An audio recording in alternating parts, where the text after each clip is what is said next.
आज हम लोग ऐसी सेंटेंसेस पढ़ते हैं जो हम लोग रोजाना की बुनियाद पे इस्तेमाल करते हैं। तो एक सेंटेंस जो हम लोग उर्दू में बोलते हैं उसको इंग्लिश में कैसे ट्रांसलेट कर सकते हैं? So let's move.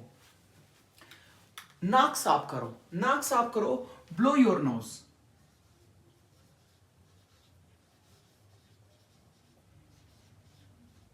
Blow your nose. Second sentence है हमारे पास, मुझे गैस हो रही है, मुझे गैस हो रही है, I feel bloated,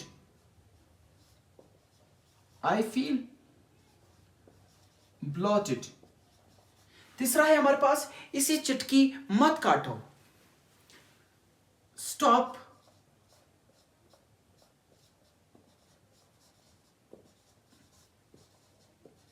stop pinching him, उसे चुटकी मत काटो। ऐसे जुमलों या फिक्रात को दिखने या पढ़ने के लिए आप लोग मेरे चैनल सब्सक्राइब कर ले। थैंक्स।